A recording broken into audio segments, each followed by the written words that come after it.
السلام عليكم ورحمة الله تعالى وبركاته. حمود قفكم صور شو سووا اللي تحكي لي عمل جعل جاي، لكن واحد كسبان لنا قاعد مركل لما رد دالي الدال بدن مرة ثانية نقطة قفل تحكي لي ولا جعل جاي كل واحد فينا جواتها طي ها صوت الفيديو كنا فرت عمل مقال كان يعني انت وقالتو حتى بس كنت تربيده أو نفط هذا كنت تطبق تومن كان أما دوري تومن كسيفوي إيه كان قصة وضوء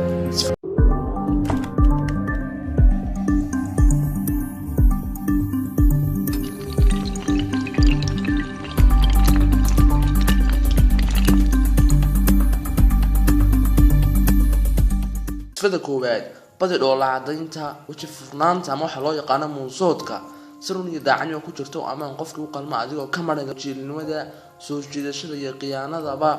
qodobka labaad ka fogow muranka iyo dood badnida waayo waa bilowga canaadka colaada iyo kala go'ida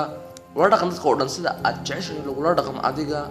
sifada saddexaad ama qodobka saddexaad iska yara canaanta una cudurdaar qofkii ugu gafa iska yara carada say doonto ahaatee waayo waa fal shaydaan la soo caafimaadka yaaqna aad bay ugu daran tahay badi salaanta waayo waxay badisaa oo xoojisaa walaaltinimada hadii awoodo si hadii haba yaraata qiimaheedii ehelkaaga iyo saxaabtaadaba isbarnaan dhageysto qofka kula hadlaya inta aadan baran habka loo hadlo qodobka afraad ka fogow balaayisiga iyo baasaysigaba rajada iyo yidada badi waayo rajada oo la badi waxay ku noqonaysaa taageero iyo xoog aad ku dhaafto waqtiyada adag qodobka shanaad iska jir qalbi adayga iyo calool adaygaba waayo waa sifooyinka doqonnimada markaad fikrad soo bandhigayso qof dareensi inay tahay wax aad wada leedihiin oo aanad ka fariisanayn kana caqli badnayn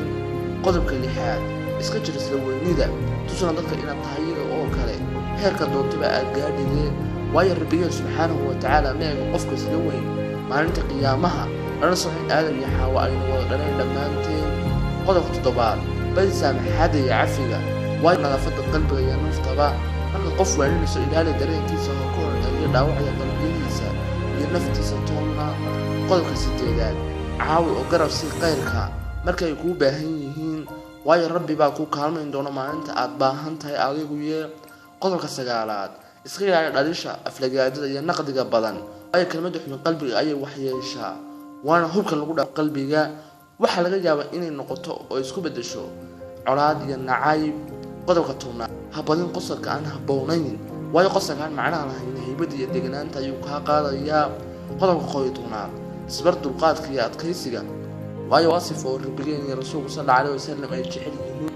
ka faa'iideyso waxyaalaha wanaagsan hareerahaaga ah noqona sida shinnida oo kale waayo inta ay kolba u baxfuusho ayay kala baxdaa manka iyo muudkaba hadaba waxaan kugu soo gudbinay ama fiidiyogan kugu soo koobaya runtii qof markuu is ixtiraamo oo qof mutan iska dhigo hadalkiisa miisaan wuxuu dhahayaa ka fiirsado intuusan oran ayuu noqdo qof ixtiraam leh balse ma ahan inuu doono ixtiraam soo karaamadiis ka qaaday hadaba waxa fiidiyogan ku soo gudbinay ama ku soo sheegaya in habka loo noqdo bulshada qof ixtiraam ku leh ay tahay mid aad iyo aad u fudud laakiin oo juhdi dadaal badan iyo dowri tobanka sifooyin sheegay qaar kale fara badanba aad hesho marka waxa lagu soo bandhigay ama fiidiyo la soo duubay muuqaal la soo duubay email la soo geliyay ama channel YouTube ahaadee hamood in xogta dhammaystiran tahay oo lagu leeyahay xogta oo dhammaystiran waa tan ama leeyahay sidee ku noqoto qof caqli badan waa tan xogta caqli badan ku noqon lahayd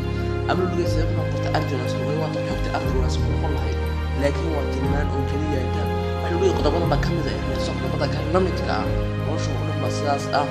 hadaba waxaan leeyahay hadii aad ugu cusubtahay oo horno ogeyn oo kanaalka hore u arag fadlan subscribe taabo soo kan baleel kala furo soo hadii fiidiyo ku cajib ama aad ka hesho like taabo